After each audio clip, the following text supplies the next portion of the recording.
mahasiswa dari IKA Baktiwiyata Prodi S1 Administrasi Rumah Sakit. Video ini dibuat untuk menyelesaikan tugas manajemen logistik medik dan non-medik dengan dosen pengampu Bapak Sapari Hasan SIP MFS.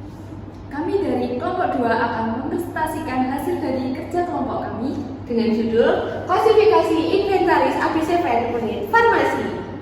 Pada bagian ini dilakukan analisis unit farmasi terhadap 20 item obat dengan total nilai 4,9 miliar. Apakah kalian tahu gimana sih cara menghitung persentase pemakaian dan persentase kumulatif dalam analisis ABC? Ya, saya tahu.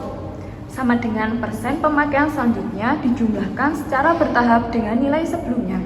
Ya, tepat sekali. Dan sudah dijelaskan dalam PPT di sini bahwa persentase pemakaian itu dihitung dengan rumus biaya barang dibagi total biaya seluruh barang dikali 100%. Sedangkan presentasi kumulatif itu baris pertama sama dengan presentase pemakaian.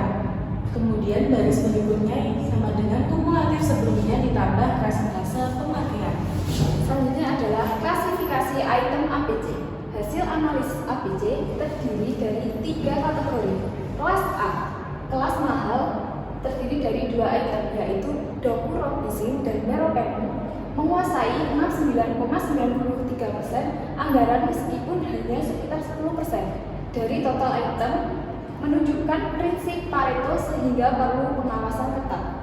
Selanjutnya kelas B, kategori sedang, terdiri dari 4 item yaitu clopidogrel dan ceftriaxone dan lainnya, memiliki nilai kumulatif hingga 85,53%. Pengawasan cukup penting. Kelas C, kategori murah, terdiri dari 14 item yaitu dexamethasone dan paracetamol serta lain-lain. Jumlah item tidak banyak tetapi nilai investasi paling rendah, menunjukkan pengawasan lebih rendah.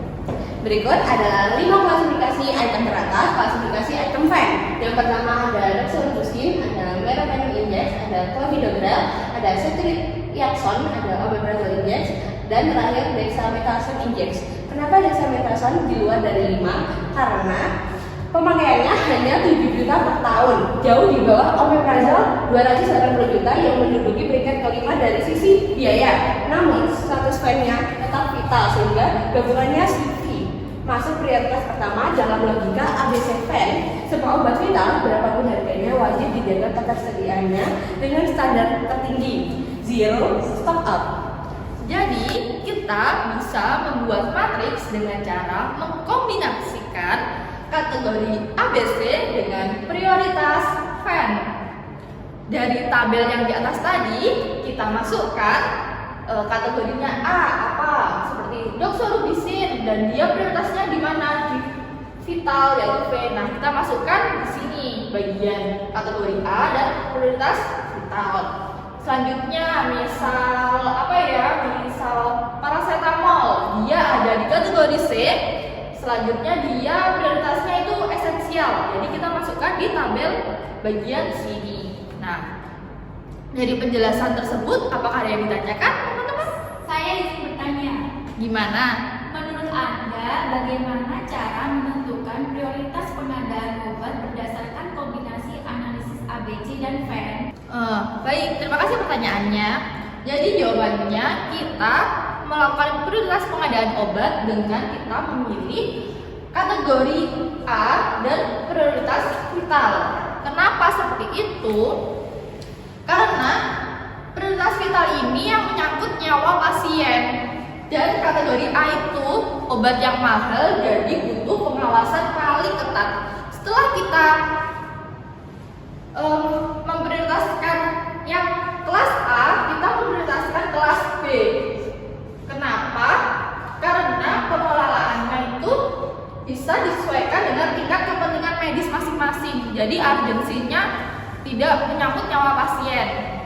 Nah, selanjutnya ada kelas C. Meskipun harganya murah, namun kelas C ini tetap bersifat perlu diprioritaskan dalam pengelolaan. Selanjutnya ada strategi pengendalian. Strategi pengendalian dibagi menjadi 2. Yang pertama berdasarkan klasifikasi ABC. Klasifikasi ABC dibagi lagi menjadi 3 kategori. Yang pertama kategori A, yaitu doxorubicin dan meropenem. Pengawasan harian ketat melalui SIM RS untuk mencegah pembekuan modal, pemesanan frekuensi tinggi dengan volume kecil just in time, stok pengaman minimal 3-7 hari, serta penyimpanan menggunakan lemari terkunci 2 lapis dengan CCTV 24 jam. Selanjutnya ada kategori B, yaitu clopidogrel dan ceftriaxone dan lain-lain. Pengendalian moderat dengan pemesanan rutin bulanan berdasarkan rata-rata pemakaian 3 bulan terakhir. Stok dijaga untuk 1-2 minggu. Monitoring mingguan dan penyimpanan menggunakan prinsip FIFO secara disiplin. Yang ketiga, kategori C, ada 14 item, kurang lebih 70% dari jumlah semua item. Fokus pada efisiensi administrasi dengan pemesanan massal setiap 3-6 bulan. Stok pengaman tinggi 1-3 bulan menggunakan sistem 2-buy, serta monitoring cukup visual atau laporan bulanan tanpa pengawasan harian digital.